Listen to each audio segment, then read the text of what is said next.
Hello everyone and welcome to another video with me, 320 SimPilot, and today we are back in the Airbus and we're looking at the Mini FCU. This is the hardware flight control unit or autopilot control panel for the Airbus A320 in Flight Simulator and X Plane. This was brought to you by Mini Cockpit team. It was a Kickstarter a little while back. We did run a promotion for that, but this review unit has been sent over by Mini Cockpit. So this is a review, not an advert, where we get to take a look at it and I'll give you my honest opinion on how the actual production unit is. So very exciting to get our hands on it. So let's take a look inside. Obviously, the advantage of having a hardware unit for controlling the autopilot on the Airbus is pretty big. It's, as the note there says, time to stop using a mouse. It really makes life much simpler for controlling the aircraft. It's something you interact with a lot and it's really quite handy. There's a QR code there for the instructions which you can follow, which take you to a web page, and it comes with a micro USB cable. I was interested to see it's micro USB, not USB-C. A lot of my peripherals are C now, but there we go. And it plugs into a USB-A. The cable's a little bit short, so you might want an extension cable or a longer cable depending on where your setup is. It also needs to be powered by or plugged into a powered USB hub or directly into your computer. So I use a powered USB hub for a lot of my peripherals anyway, so that's what I'll be doing. But there we go. So it then comes out the box, and as you can see, we have the actual Mini FCU here. It is a scaled down version, but an accurate scaled down version of the FCU in the A320. And this was my first time looking at it in the flesh. Really impressed, I've got to say. My first impressions were very, very good. These controls all push and pull as you would expect. That's a key part of the Airbus sort of ergonomics. And these buttons are the push buttons for the autopilot master and other modes. And then you have the little flip-flop switches, I suppose you could call them. Suction feet on the bottom, although they don't work on my mouse mat style desk, of course. They're more for glossy surfaces. And you can also see the screw holes there if you want to visa mount it onto a different style mount, so if you've got some sort of proper sim setup. On the side there was an expansion port. On the back, you've got the micro USB input and the label, of course. And on the other side, another expansion port. They do have on the box printed the Mini EFIS and ECAM, hopefully to come in the future. But here it is powered on, and you can see the LCD display. Really nice. They've worked really hard, and they claim it's completely accurate to the one in the aircraft. So what they mean by that is that it has the right text, the right formatting, and the right style of LCD to make it replicate the one that you have in the real aircraft. And to my eye, yeah, it looks fantastic. As you can see, these controls can all be pushed and pulled. Like I said, a key part of Airbus design. And then the flip-flop buttons are just sort of click buttons. They're a little bit more firm to press. So all the autopilot and heading track and so on, they press and click quite loudly and quite crisply, perhaps, whereas they're a little bit softer on the real aircraft. But the push and pull of the actual control, so the knobs for altitude and heading and speed, is really amazing, and vertical speed. The way they push and pull here, they feel really spongy, just like the real airplane, and have a really similar amount of force. Very impressed with that. Really feels like the real thing. Amazed, really. As you look around the box, you can see a little bit of bleed from the backlighting. They've done an excellent job with the backlighting. It looks exactly the right shade of orange. I was really impressed with that compared to some of the FCUs you see in the real aircraft. But you can see there the casing is metal, the black casing is metal, but then that plastic sort of shield around the front, the lighter blue shield, is plastic, of course. They spent quite a lot of time getting the colour right on that. They've went through several iterations, but the colour of the front and the controls is all spot on as far as I'm concerned. I really couldn't fault it. But yeah, so like I say, metal casing, so it does feel very sturdy. A little bit of the backlight bleed, like I say, around the sides, but nothing shocking. And it's an overall very nice feeling unit. And these controls are super. The way they twist and the way the notch is for choosing the individual digits is super satisfying. It feels just so similar to the real airplane. I'm really quite surprised and taken aback by how good it is, actually. And like I say, the push-pull feature of these controls, so the speed, heading, altitude, and vertical speed knob, it's just spot on. It feels exactly like you'd expect in the airplane. Mini FCU worked very hard to get the colors right, and I think they've done a good job. They also worked hard on that LCD to make sure that the numbers match up in the same formatting, and they say to be 100% accurate to the real aircraft in the way the LCD digits are created. And to my eye, yeah, it's spot on. I can't find a fault with it in that sense. Perhaps the LCD is a little bit on the cool white side. You can see here it's not very warm and yellow like some of the Airbus FCUs, but there may be some out there that are this slightly cooler color. So overall, I am very impressed. It is quite a light unit, so as you can see here, as you push and pull, because they have the correct weight, it does sort of slide on the desk a little bit. So it would be best if you could mount it, but that's not going to stop me using it. I probably won't mount it. I might even suction it to the bottom of my monitor stand, see if I can get it to sit there, because it does need something to hold it still. So as you can see, I'm sort of bracing it with my hand, but the controls move so well, and that switch there to switch between hundreds and thousands, super, such a good representation. I'll talk about that a bit later in the video. But yeah, really smooth action, really accurate. It didn't miss any heading changes. It's really responsive, really quick with it as well, and the software they have is really clean. The software you need is one program for Microsoft Flight Simulator. There's another program for X Plane, and it will take you through the setup. Really simple installation. You just have to tell it which version of Microsoft Flight Simulator you're using, and then you can use that software to choose the use of the expedite button to be the LS or the flight director, and other than that, pretty much it. You just leave it connected and use it as you would. As you can see, I'm just testing the quality of it out a bit, and I think it's very sturdy, and the machining was all excellent. I had no broken or missing bits, and the LCD has a nice sort of glossy glass covering to it, so it didn't feel like it was about to fall out or anything like that. Very nice. So here we are now in Microsoft Flight Simulator 2020, and we'll see how we can use the Mini FCU in the simulator with an Airbus aircraft. I'll be using the fly-by-wire A32NX at the moment. This is one of the aircraft that is particularly well suited at the moment with the software to the Mini FCU. It does also work with the Phoenix A320, but it does not display properly on the LCD, but the inputs do work. So it is usable if you'd like to just use the hardware, and actually that's not a bad way of using it. But for this, I want to show you the full LCD in use as well, as they're particularly proud of it, and you can see why, and we'll see in just a moment. So let's have a look at flying this aircraft. Well, as you would expect, the controls along here all correlate properly to the ones on the MCP in the simulator. So if I move the speed window, it does appropriately adjust, and as we check on the PFD, which is of course where you need to actually look to check what your inputs are doing, are resulting in, I can see that my speed target is reducing down to 290 knots there, as it says on my window. So that's great. I can also press speed Mach and it will swap over to a selected Mach number. Not something you'd normally do at 11,000 feet, but here we are. And now I can adjust the Mach and it will increase and decrease. So pretty good. 2 decimal places on the Mach number, which is all the A320 offers us. Different aircraft, such as the 787, actually go a little bit more specific. But there we go. What we can then do is put it back. Now this speed Mach button has a nice click to it as well. Feels pretty reasonable, pretty solid control. I really like the backlighting around these controls. You can see here, and if I turn off the light I'm using to film this, you can see that they are all backlit correctly. Really, really nice. And I've got to say, the orange glow that comes out of these, it's a bit overexposed on my camera that I'm using, that you can see there. But if you're sitting there in person with it, it creates a really authentic orange glow that's just like the FCUs on some of the on many Airbus aircraft out there. They've done a really good job with the backlighting. I really, really like it. But yeah, very nice. Now the heading bug is exactly the same. As you move that, it moves the heading bug, and if you're in heading mode, it adjusts, and we can see up here heading lat, and it adjusts accordingly.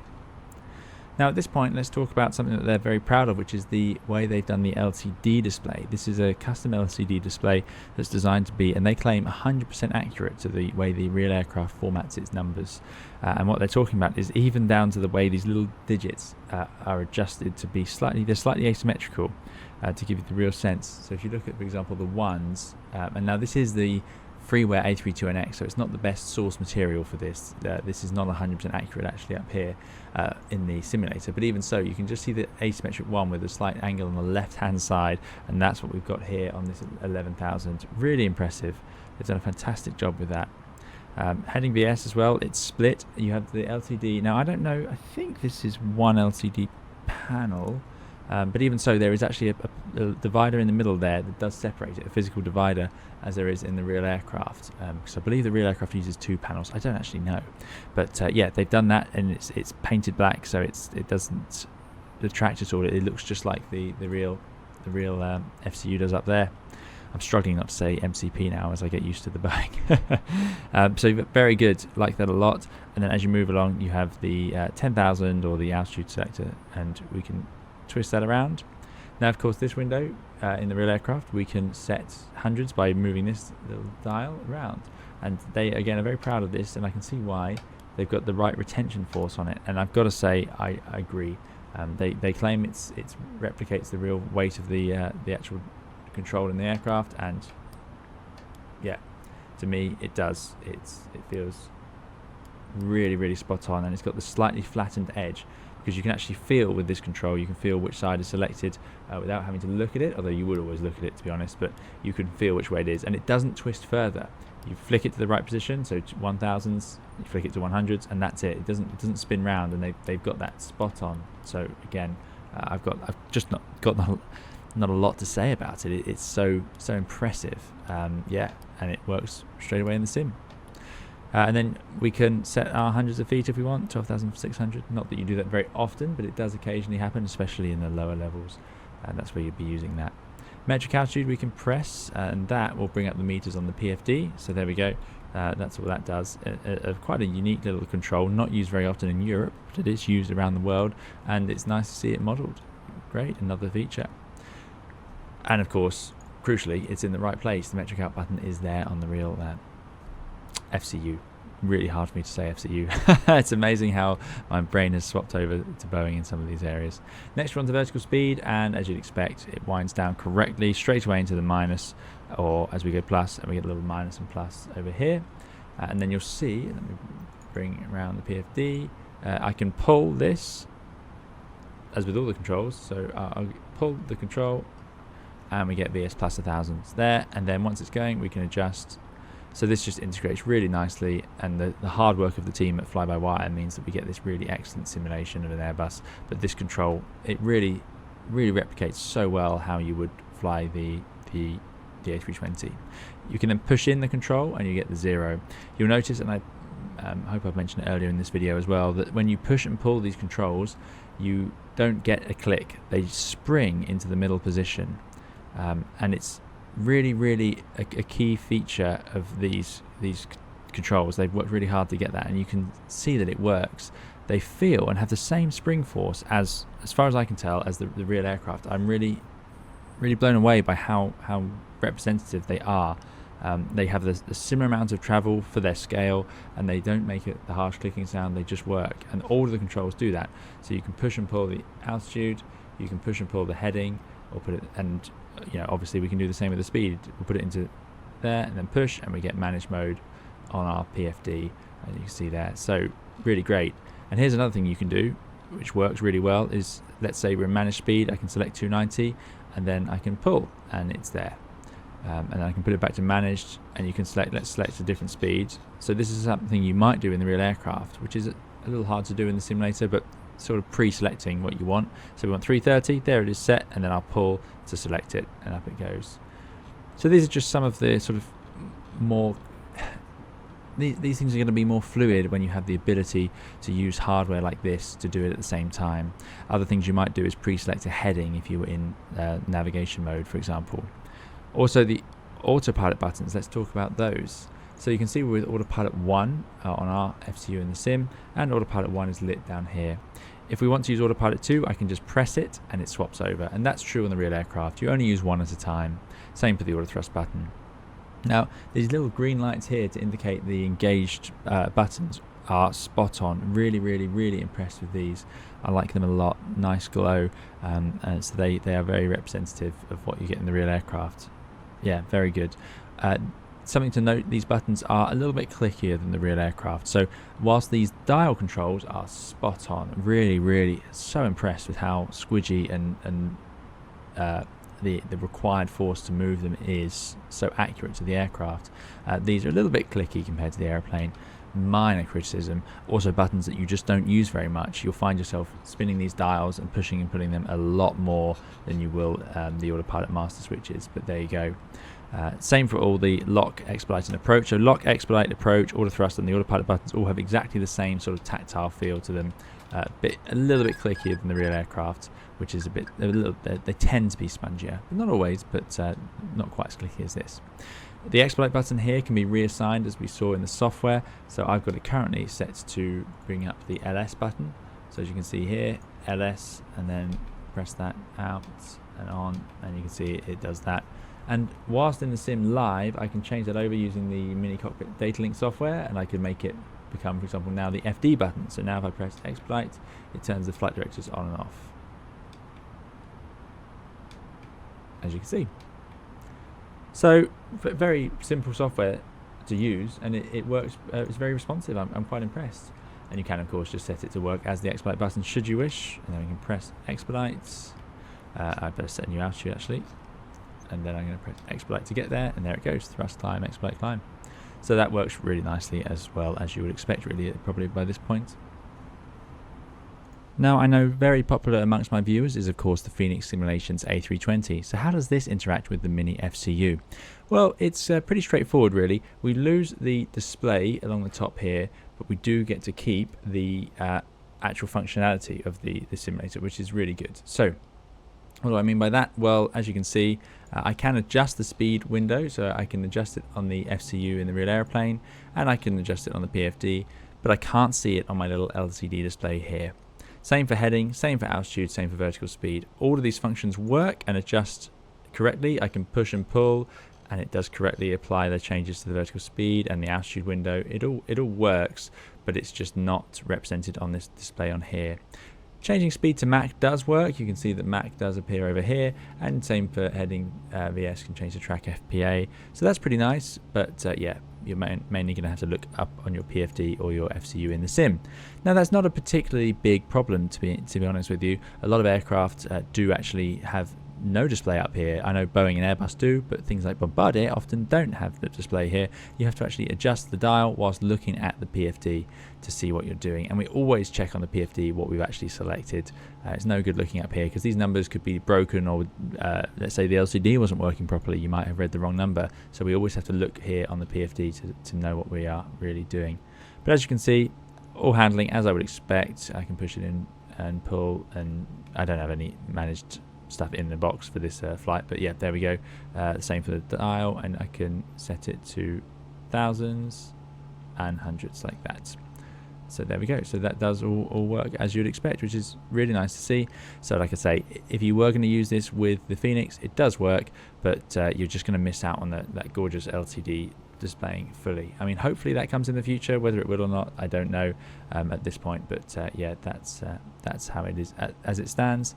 Not unusable, but not quite the full experience that you get when you're using, for example, the fly-by-wire A320nx. So there we go, that's an example of using it in the sim. But what do I think overall of the Mini FCU? I'm really impressed with it. It's a remarkably sturdy little box. It has such a good representation of what the real airplane feels like to use.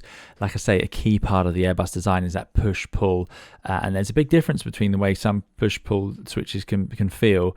In the Boeing, that you can push some controls in, but they sort of click, whereas these ones have a nice spongy feel to them. Like I say, it does mean that the unit has to you want to secure it or brace it somehow in order to get the best out of it, otherwise it sort of slides around. But I think that's a sacrifice or an inconvenience that's worth paying, because it will give you the real Airbus experience. It's so remarkable and uncanny to be pulling the altitude control in this one. It feels so similar, really brilliant. Same for the setting the switch between 100 and 1000 for the altitude as well, really remarkable. Like I say, the autopilot buttons, localizer, auto thrust, expedite and approach, functional, excellent backlighting, really good. In fact, the lighting on the whole unit is excellent, but I would just say that compared to the real airplane, they're ever so slightly more clicky, and that's again a very small thing. You're not going to notice it much because, like I say, you're going to spend most of your time using the other controls rather than pressing those buttons, because of course we don't press heading select in the Airbus. We can just pull the heading knob. So yeah, there we go. That's my thoughts on it. It's a well-built unit, clearly meticulously researched and put together, and it comes across as a really nice representation of the A320 if you're going to use it. It's just a shame, of course, that at the moment the Phoenix isn't working with it, but that could change in the future. This is obviously software that will be changed, and I'm particularly excited to see the EFIS side. I hope we get an EFIS control to go with it later on. I don't know there's any guarantee of that right now, but I would love to have the EFIS, because as soon as you have these controls, you want to have the rest of the EFIS controls, because that's the second most used set of controls on the airplane after the autopilot. You could even argue the EFIS controls are used even more, so that would be a really great addition where you can set the QNH and turn on your flight director and so on, all with the actual controls, and change the map scale range and all that. That would be brilliant. But there we go, that's it for today. So thank you so much for watching. I hope you've enjoyed this video. It was great fun to revisit the Airbus, so I'll look forward to hearing your thoughts on it, and perhaps we'll be using it in some streams in the future and we can have more of a discussion about it. But there we go. Thank you so much for watching. Please do keep safe and well. We'll see you again in another video or live stream soon. Bye bye.